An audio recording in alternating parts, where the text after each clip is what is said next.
We have a couple of folks joining gather, but Nate, do you want me to do the countdown? Go ahead. This is high caliber TV. Sometimes Nate even includes this in the recording. When I do this. Well, it's good. Nobody pick your nose or anything like that. Yeah. So 5, 4, 3, 2, 1. Good morning and welcome to the Hudson Area Chamber of Commerce seminar series today. My name is Mary Claire Olson Potter. It's my pleasure to welcome you. We are excited to have our topic today and have our great panel of speakers. So before I introduce Linda, who will kick off our program, just going to read a brief introduction. Recovery from COVID isn't easy. It's a case of permanent white water, i.e. the permanent type of change that throws good and established businesses off course. The challenge is to get ahead of change instead of being caught by it, finding opportunity going forward. Linda Ruhland and her colleagues at Success Authorities work with business clients to navigate change for sustainability and profitability. They help them gain a sharper focus on their strategy, people, and processes for greater resilience. In today's presentation, Linda is joined by Hudson Chamber members Ruthie Johnston, Mike Switzler, and Angel Durati for an exploration of change and the advantage it holds for you and your business. Please join me in welcoming Linda and the panel. Hey, thank you. Thank you, Mary. Good morning, everybody. And let's have some fun with this whole experience of COVID for a change. We're going to do a few things this morning. We're going to explore what's different and what's been changing since all this took place and came down upon us in 2020. We're going to look at another side of recent events. Like I said, let's look at some of the good that's come out of the COVID experience. And we're going to discuss not only what it takes to survive in this kind of environment, but to thrive as well. And you're going to hear not just from me, but you're also going to hear from some fellow chamber members who are business owners and leaders, as well as some recordings from my colleagues at Success Authorities. So first and foremost, allow me to introduce my panel of chamber members and thank them. Ruth Johnston, she's president of Croy Gear and Machining. Welcome, Ruth. Mike Switzer of Herbert and Gerberts, and Angel Durati of Angel's Pet World. Thank you so much for joining us and being gracious to participate with us this morning. I'd like to start out by asking each of you a question. And Ruth, if I can put you on the spot and ask you our first question this morning, can you tell me one thing about what has changed in your market since COVID came and passed its windy way through? For us, we're going crazy. Manufacturing's gone absolutely bonkers. We are trying to keep up. In time of COVID, everybody settled back, and so they cleared the inventory off their shelves. They held cash, but they went, I think they figured out they held back too far. Excuse me. And so now we're seeing growth like it's unbelievable, to the levels we've never been at before. And we're trying to figure out how to maximize our capacity and our efficiencies to serve our customers, which some of them have doubled in size currently. One of the biggest thing, and if you come into any of the manufacturing areas in Hudson right now, there's signs all over that are higher, higher, higher. There's signing bonuses. There's all kinds of things out there to get help.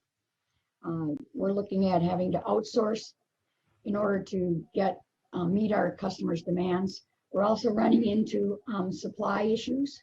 Excuse me, just a second. Of steel.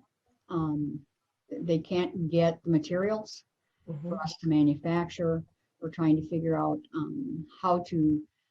we're even trying to find steel products for our forging houses to help them be able to produce the parts for us to manufacture.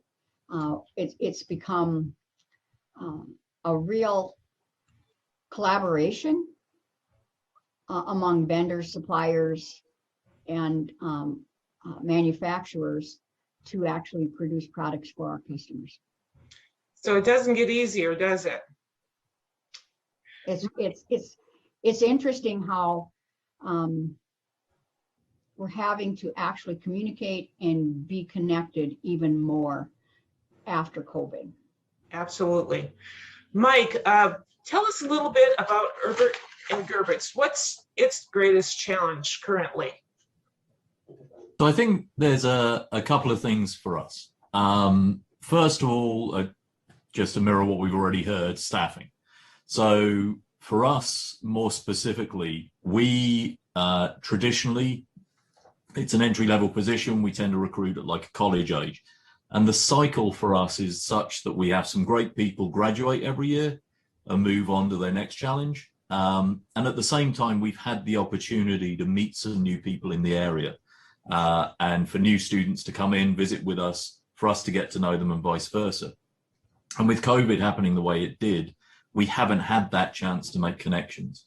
Couple that with a shortage of talent when it comes to entry-level positions as well. That's certainly one of the challenges that we've had. And secondarily for us, and I think a lot of local business owners in similar lines, service is 80% of it. And for the last year, we've been unable to serve people in a dine-in capacity. And that's really given us some challenges in how we find ways to keep connected and keep our name in people's minds. So for us, as a franchise, we were able to make the decision to ramp up development of our app. That allowed us to, for example, with offer days, special days, for example, a buy one, get one day, that generally is very successful for us and creates a lot of traffic. But right now, we don't want to create a lot of traffic in store. So through the app, we've been able to engage people, allow them to place orders remotely, still stay connected, and at the same time, keep a community around a place where we're not allowed to gather at the moment. So that's been some of the challenges for us. It just doesn't get easier, does it? How about for you, Angel, with Angel's Pet World? What's new in that environment? What's new for us as an independent is online. Before COVID, we really never even, we thought about it a little bit, but we had to move fast and be able to offer an online store, deliveries. Also keeping up with the amount of pets that have been purchased or rescued over the last year has been huge. It's up 50% because everybody's at home. So we needed more staff too, which we were having a hard time finding to run the stores. Our grooming department too, we're booked 2 months out. There just isn't enough groomers in the area to handle all the animals that are in here. So, and then the challenge of keeping enough inventory in the store because of all the shortages from manufacturers, distributors, that they can't supply us. So that's what we're struggling with right now. Yeah. In other words, we've had a vaccine, we're moving forward, we're starting to get outside, but the whole experience of what COVID has been and has been doing isn't over by any stretch of the imagination. Mary, can you give me access to shared screen, and then we'll start exploring this a little further. You're all set. All right, cool.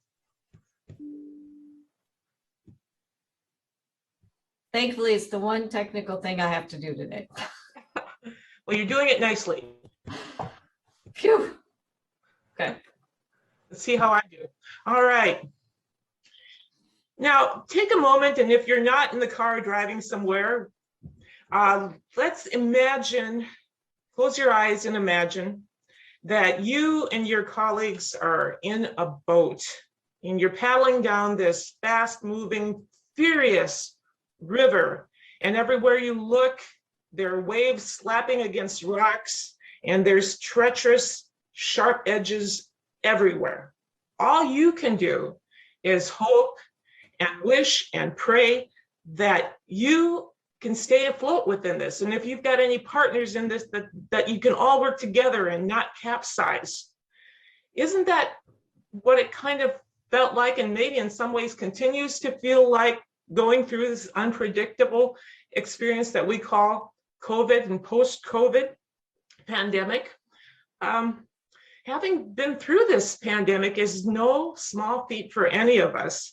And the fact is that you're still here today, and that speaks to your tenacity. It speaks to your drive. However, you know, the problems, as our panel members have explained this morning, still persist. We, as business owners and leaders, are facing things like employee engagement, attrition, lack of support, supply chain issues, and none of these things are going to be eliminated by the vaccine or any kind of go-ahead from the CDC. This is Lucky, and Lucky was a dog of ours back when my daughter was in her teens. And when she was growing up, those short little legs that you see there were littler still. And one day when she was new at climbing the stairs, she had almost reached the top.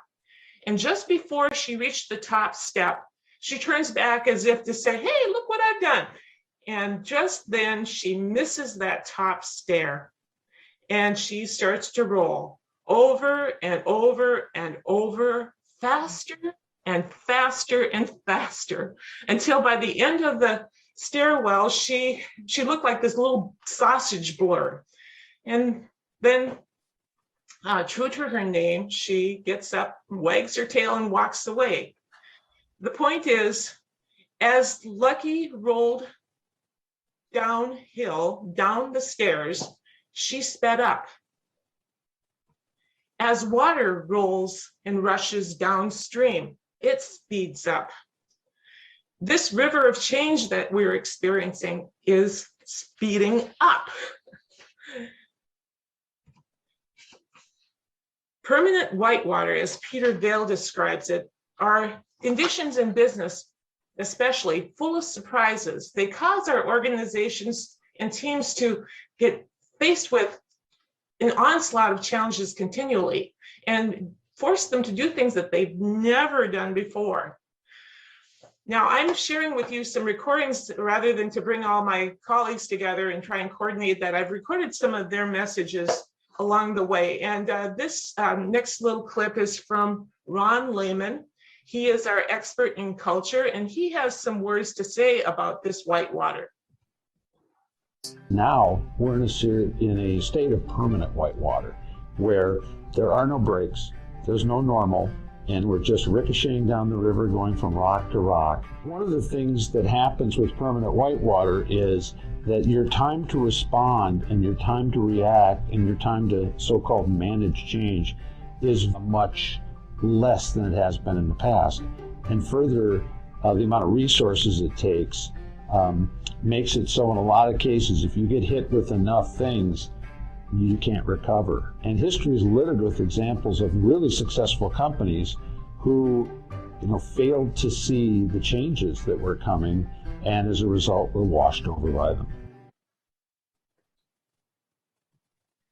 Permanent whitewater in business is fueled by compression, and that means that our business cycles, as Mike had mentioned earlier, they're moving more quickly. What happens is that products become commoditized, sometimes obsolete. Think how often we've had to upgrade our phones, for example, in the recent years. And in the process, you, your people, your partners, your suppliers, we're all bumping into each other, just trying to catch up. Case in point, we've talked about it at large this morning. Internet clutter is really detracting and confusing people right now. The effort to communicate more has just turned into this noise, and capturing the attention of people within this noise is a greater challenge than it's ever been in my marketing years. And think of the poor consumer trying to cope with all this mess. What happens is they're quick to dismiss options, even if those options are really good choices for them. They're detracted. They're distracted from what's really important. And then you've got global competition, and it comes from nowhere in a nanosecond. And if you've ever enjoyed the advantage competitively of being out there in front, now you're realizing it's more expensive to maintain. And how do you retain that? Not to mention the talent that you need to attract. We're all talking about the lack of talent that's out there right now. People to ramp up and really kind of serve our customers who have been underserved for quite some time recently. Now, Ed has joined us, but I've got a few recordings that he'll share with you with regard to his response to the situation. You've got to be astute in this global competitive world. Then you need your brand to last longer. But that also means you're going to have to migrate your brand too, because the complex things that go into competition are going to change. Plus, the consumer has much greater access to who's out there and who's providing products and services in your field. So you get this almost angst among the consumers that they're down to spending 3 to 7 seconds on a website, and they determine whether they want to look at that website or move forward. So you need to really, really understand your brand life and how it's going to change over time. So here we are. How do we manage all this change that's flying in our face, that's continuing beyond the COVID lockdown? How do we deal with this business that's beyond our comfort zone? Some people say we need change management, but in reality, you can't manage change. Could Lucky manage her way down that stairway? Can you manage going through the rapid river of permanent whitewater? You really have only one of two choices. You can either get ahead of change, or you can get caught by change. And if you're busy putting out fires, guess what? So where does that leave us? How do we end up navigating through all this permanent whitewater, knowing that this is something we're going to live with, not just for the moment, but for some time into the future? This is what our future is beginning to look like. My colleague Jane Sanders has some thoughts on this and the reflection that it's going to take. Authenticity is the only way to really be a consistent and solid, positive role model for your teams. It gives people confidence, gives them the freedom to be authentic to themselves. But the only way to get there is through self-awareness, diving in deep, finding out those deepest parts of yourself. If we're a grump, we're going to attract situations that make us feel grumpy. If we're worried a lot, worried about change, for example, worried about, are we going to get enough clients? Are we going to make the profits? If there's a lot of worry going on, we're going to attract more things and situations to make us worry more. That's why positive thinking is so popular. And by the way, scientists has proven that visualization, positive thinking, a positive mindset and mood is contagious. And that positive thinking absolutely changes your environment and your life, your world, the world around you. So the more we can work on positive outlook and feel it, really believe it, and express gratitude. If you make that a practice in the workplace, make no mistake, it will absolutely impact bottom line results. The key is to start thinking about getting ahead of change as a process. You want to consider yourself to be change innovators. And by change innovators, I mean really embracing a process that involves 5 key areas of your business. Your strategy, the value that you create for a targeted group of people, your customers, your prospects, using capabilities that are distinctly and uniquely yours. Strategy is really about the market. It's about the customer and how we're creating value. And I'm quoting Ed here, even though he's gracious enough to let me make this attempt here. Ed has taught me very clearly that margin, profitability, and growth are directly related to the value that we create for our customers. And that is why strategy is so very important. Then there's culture. And I mentioned Ron Lehman earlier. He is a culture guru, and he talks about the environment that we develop within our organizations over time by the people that are there, they're working together, living together. They become unwritten rules, not formal, very organic within your organization that end up governing them. And we all know that they're there. Most change efforts fail because people don't take culture and humans into account. Leadership. When it comes to leading in change, the important factor of leadership, rather than managing and controlling, transforms into guiding and inspiring people to perform in this ambiguity, in staying true to the organization's mission, vision, values, and strategies. They have to understand their roles in how. When people feel seen and recognized and honored for who they are and what their talents are and what their contributions are, engagement is going to skyrocket. And then obviously we need to innovate. We need to renew, reinvent, and elevate our products and services for our customers based on their changing wants and needs. So it's a focus on the customer. The best ideas for innovation come from, generally speaking, not always, a combination of what senior management sees as the perspective of the company for the future, but also in conversation with those employees closest to the customers and the customers themselves. So when you look at innovation and you begin to explore it within your organization, within your customer base, your market, you start asking questions like, what's changing for our customers? How they value us, especially over the last year and a half, how has their perception of us changed? How can we drive up that value they get from us or perceive and understand that they receive from us? And in the meantime, as we do all that, how can we maintain control or drive down costs?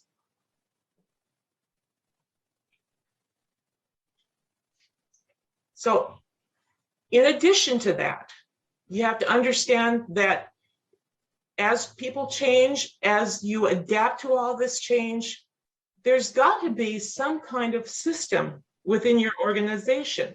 How are your people able to, find the support they need in growing, learning, developing their mindset in new challenges, developing their skill sets as products and deliverables change? Constantly trying, learning, trying again. That's got to be the process. You can make mistakes as long as they're new mistakes. Where we get in trouble is we keep making the same mistake over and over again.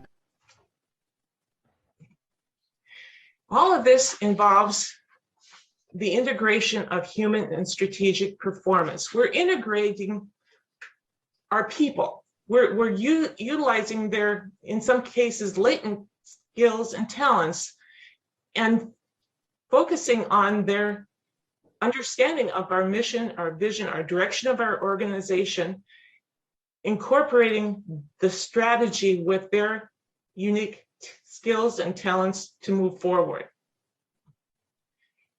This is important because what it enables us to do as a process is it keeps us from that dangerous area where companies do fail. And the reason companies fail by and large is that they aren't able to escape how they succeeded in the past. They're looking back at former successes that are no longer relevant, and they are not and have not yet focused on systems and processes to innovate into their future.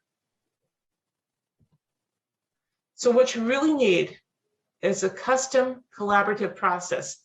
Collaborative, obviously, we talked about this a little bit. Thank you, Ruth, for explaining how you're collaborating together to get through these challenges, and then realizing that it's unique and custom to you and your strategy as you move forward. And then don't think that this is something you're going to have solved overnight, realizing that, it took us a long time to get here. Even before COVID, this change was coming on us. It just got exacerbated by COVID. And now we're seeing big swells of change. So as you adapt to this process, realize that the small improvements that you make can yield big results, especially over time. And then what will occur will be what the book Blue Ocean Strategy said so very well, is that you make the competition irrelevant because you create a leap in value for your buyers, for your customers, your company, and thereby you move ahead of change and move ahead of the market, and you're creating this new uncontested market space. And the whole reason for doing this is that you're going to build back within your organization sustainable, profitable, strategic advantage. And how we work with people, just FYI, is that we help you develop your own integrated process, building on your strategy, your teams, your systems, helping you get that focus in place so that you can enjoy that lasting high performance and profitability. We help you realize that it's not the symptoms that we're dealing with that is going to get you through this. The white water beating us up, or that has beat us up at this point in time, isn't curable. It's here. We're dealing with it. We're swimming through it. But if we look at the system, we can navigate better. We can actually move ahead of all of what's happening and find our advantage in that space. Don't plug into trends. Innovate what your clients need in the future. Understand who they are, what they are. Do focus groups, talk to them, and I will guarantee you, your employees and your organization will have more ideas about how to do that. So don't follow trends. Like Ed says, aim for what the world needs tomorrow and innovate today. If you want to start this process and learn a little bit more about it, I encourage you to look at our website. There are several articles by my team out there with regard to leadership, strategy, innovation.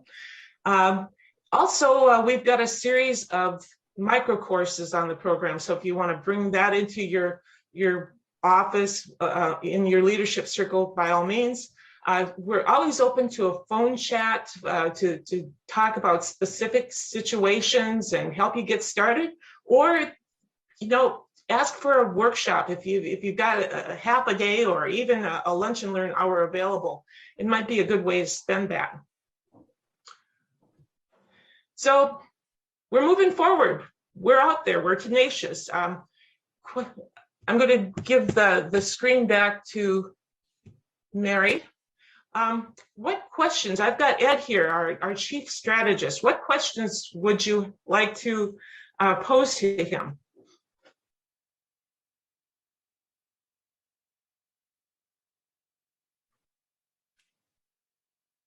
So Linda, I think you had a couple other questions too while we're gathering those for Ed, for the panel.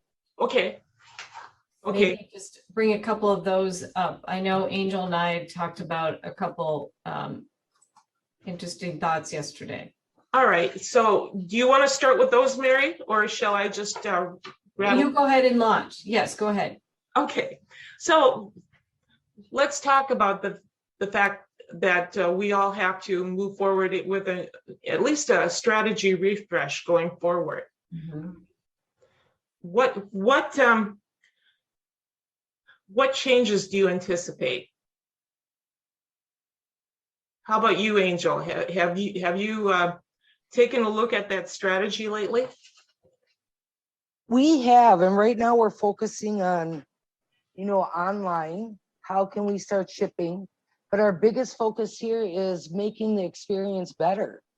Making that customer feel more comfortable, happier, between the customer and our team. Because if our team is happy, the customers are happy. So, and not just the humans, it's the four-legged customers too that really matter. So if we can impress on them, it usually draws that customer right in. So that's our biggest goal right now, is to maximize on what experience Angel's Pet World can give. Mike, you mentioned you have not one but 3 Herberts and Gerberts. How does that strategy flow back and forth and renew over time for you? Well, so I think it is certainly over the last 18 months, it's adjusted significantly based on the way the world has changed. So we've had to take a look at, to some of the points you've already raised, really refocus on our vision statement, our mission statement, look at the core things that we do very well for our customers, and ensure that we continue to do those, even when we go through a period of recruitment where we have lots of new talent. We have to train to make sure that we keep the quality there. And then the second part of that is looking at how we engage with our customers consistently and make sure that we can really manage that channel such that it isn't the lowest cost channel. It's really the added value. So for us, a good yet simple example would be curbside delivery. So a lot of quick service restaurants similar to us established a curbside delivery presence. And that's great and allows us to hand a sandwich to a person. And by the way, the sandwich is also great. But it does also mean that we have the opportunity to be very low value at that point and literally just hand over a sandwich. So it's really about all the interaction that goes in prior to that, to when we meet with the customer, to hand over and still make a connection and maintain the quality of interaction, which is then what differentiates us from everyone else doing the same thing. So that's kind of how we're approaching it as a strategy looking forward. Sounds very powerful. Not focused. You had something to add to that, Ed? No, I was just echoing what Mike said there. It's very powerful, especially it sounds like you get the employees involved. And I will tell you, after doing this for many, many years, one of the characteristics I can tell of a company that's going to run well and get through the permanent whitewater are those where the employees understand the vision, the mission, the purpose, the core objectives, and your core strategy and their role in fulfilling it. If I can go ask those questions to the employees, then I get a real understanding. They have an understanding. They're not an employee that has a job description anymore. Mm. They're a part of a system, and it sounds like you got there, Mike. So I was giving you kudos. Well, I knew I liked you, Ed. And Ruth, it sounds to me like you are, in a state where there's so much demand on those people. How is your culture and your strategy working together at this point in time? Well, we've done so much in the last year working with customers, and that's one of the things that refocusing on customers. We took the time during COVID to develop actually new marketing. We remarketed. We also did developed a sales strategy, and we actually do what we call QBRs, quarterly business reviews. So we are in touch actually with the customers and get feedback. We understand what's going on inside of their businesses, what's important to their businesses, and how we can be better partners in their businesses, and what it is inside their business that makes a difference, and how are we affecting that business, and how we can better be that partner going forward.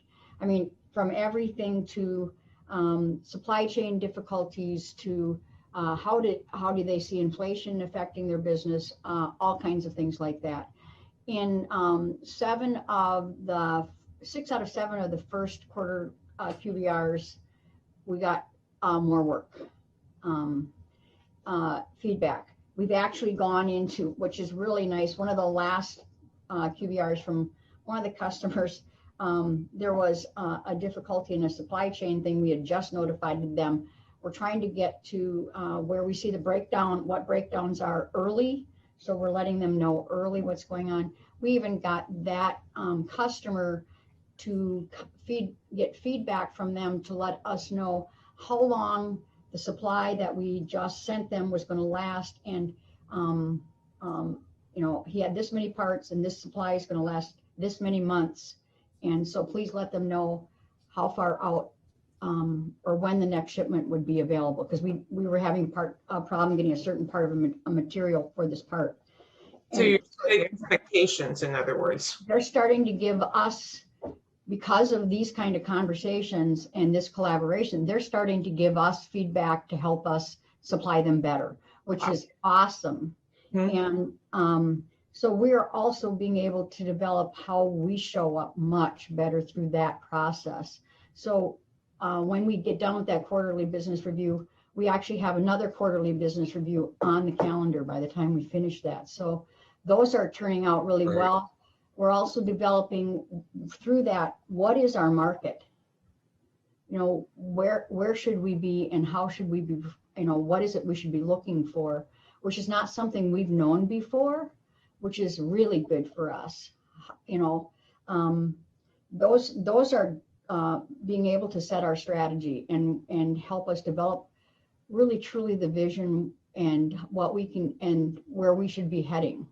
And what is our value prop, which is really good to, we're just being able to really establish what those things are by getting that customer feedback.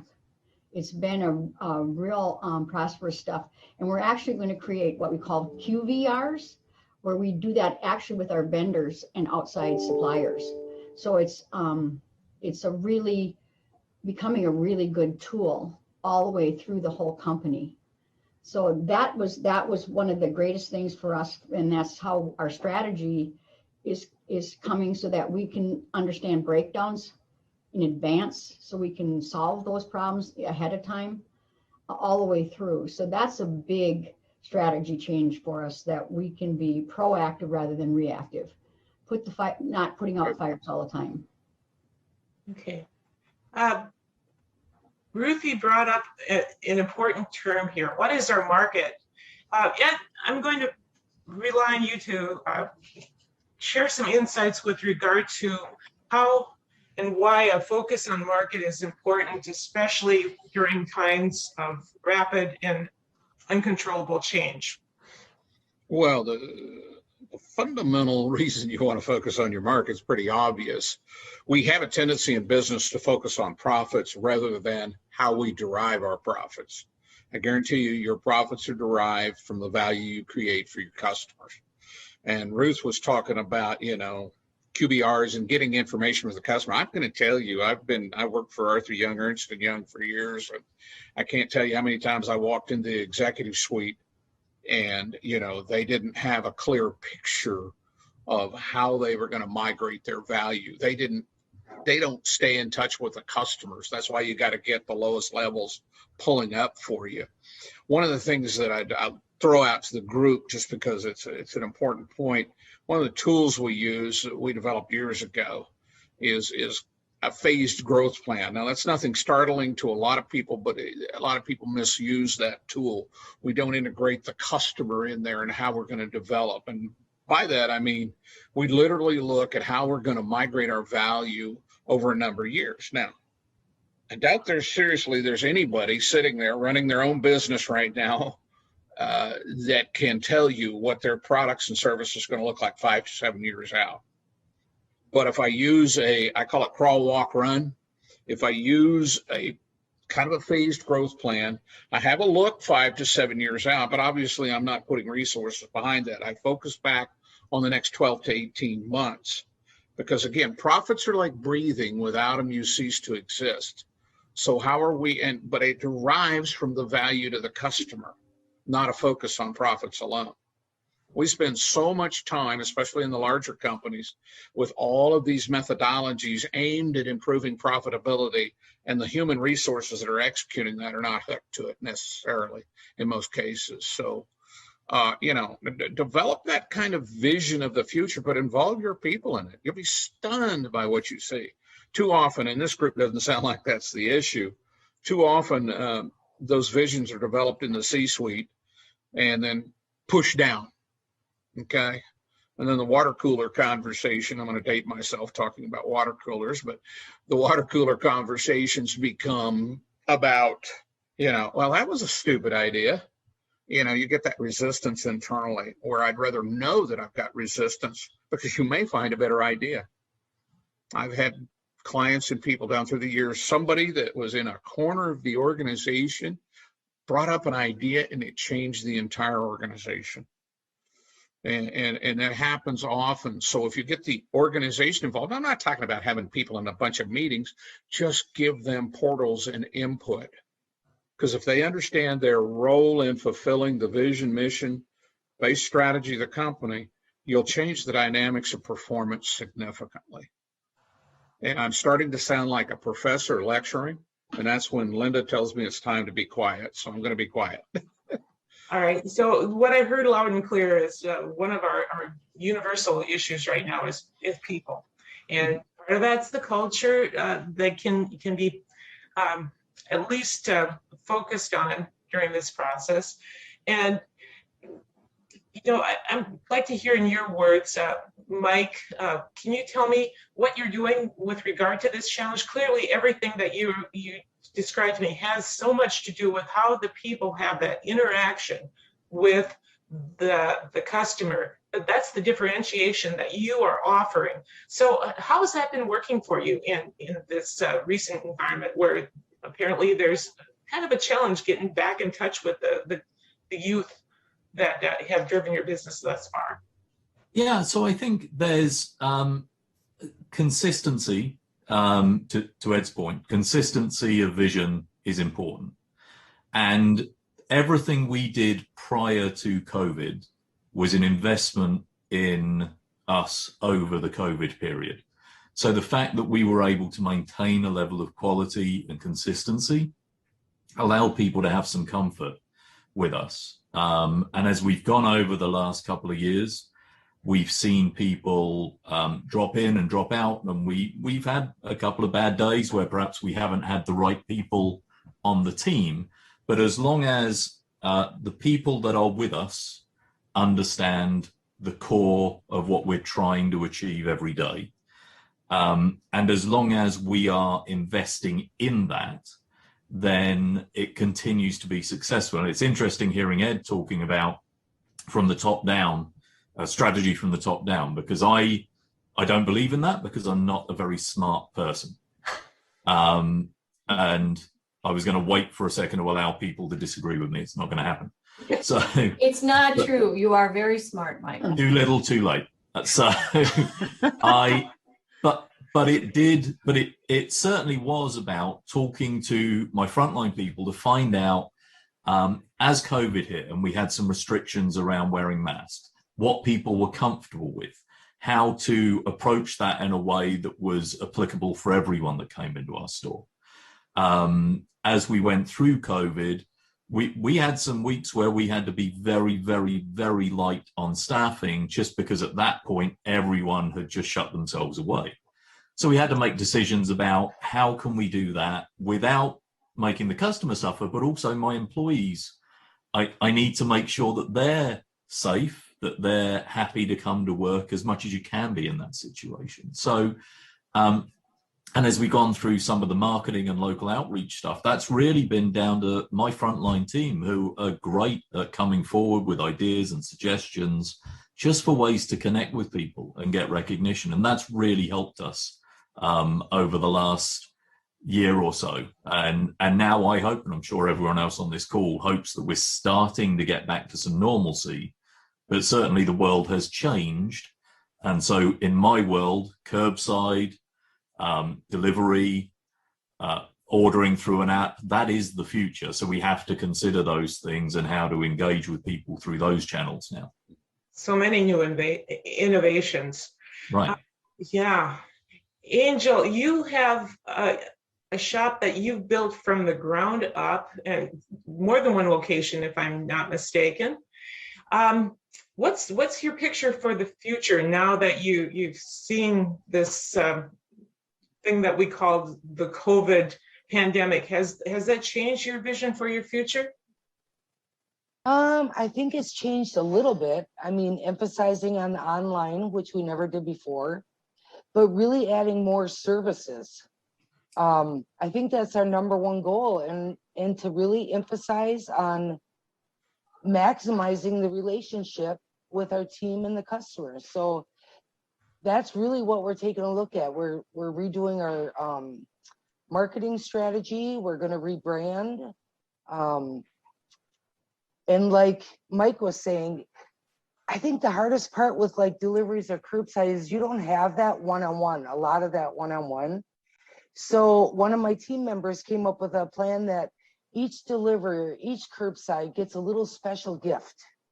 They don't know they're getting it, but when they go to the front door to get their product, maybe 4 hours later, here's a nice little note personally signed by one of us saying, thank you for shopping here, and here's something a little extra. Or when they go to the back of their car after we do curbside. It's been huge, the amount of response we've gotten from that, where they've posted to Instagram or posted to Facebook, just that one little gift. So that's what we're trying to do, just make their experience better. It's a great idea, really a great idea, because now you've changed the interface. One of the things I just wanted to mention, because I had a stray neuron fire there. Linda says I have more of those per minute than anybody, but the whole thing that you got to look at now too is the marketplace and the workplace are shifting. There's a few faces out there that look like they're millennials on this call.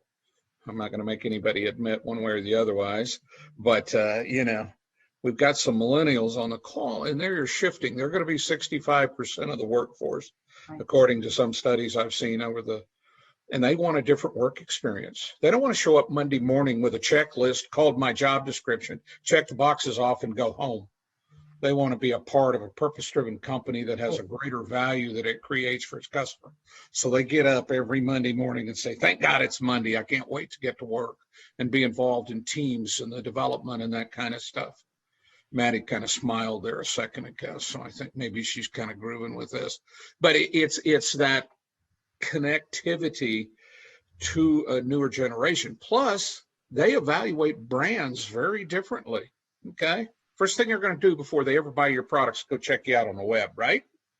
And most websites really suck. I'll be honest about it. I don't know a better term to use than that, because they say home and about us and products and services and that kind of stuff. There is no brand entertainment, brand feel there. So if I'm making you feel guilty, good, because you've got to address the fact that the market and the employment place is shifting. So you've got to shift with it if you haven't already. Sounds like many of you had. You got a bright group here, Linda. Maybe they can teach us something. Oh, I'm listening and learning all the way through. And it's a good opportunity here to again, thank panel members here, Ruth Johnston, Mike Switzer, and Angel Girardi. You have contributed widely for this. And I don't know how many opportunities we've all had to start to voice some of our experiences, some of our concerns, but it's part of the healing process too.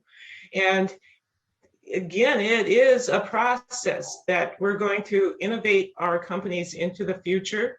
We have the benefit of knowing we are all in this together. You have an exceptional Chamber of Commerce.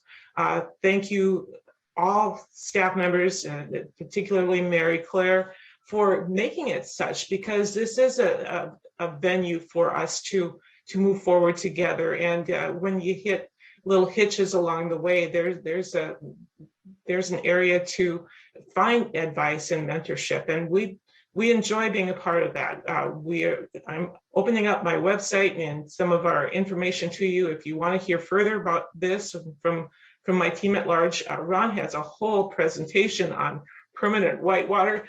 Happy to do so. So appreciate everybody that's shown up on this call, and if we can be of further assistance, by all means, just reach out to us, and our information's on the web and in the directory. Great. Thank you, Linda. Any further questions for Linda or Ed or any of our panelists this morning?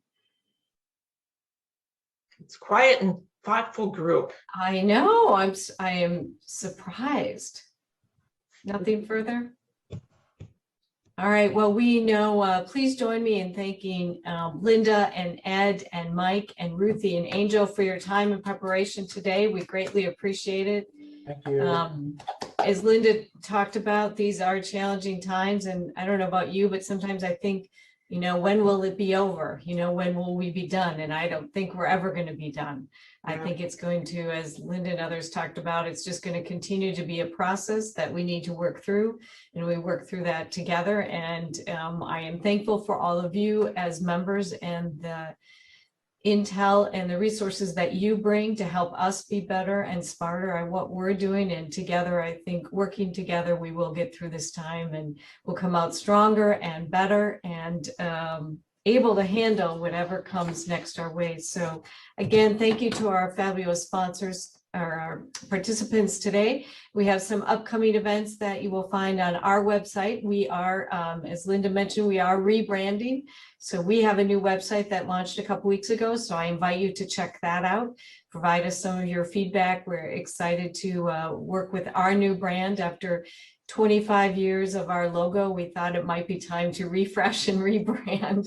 And so we are in the process of that and invite you to join us in that journey. We will have an in-person rebrand breakfast on July 20th at 8:30 at the patio at the Phipps Center for the Arts. You'll get an invitation for that. We hope to see you there. Might get a little gift, picking up on Angel's idea about providing gifts. You might get a little rebrand gift. So again, thank you to our fabulous speakers and our panel. Thank you for all that you do for the Hudson community. Have a great day. We'll see you.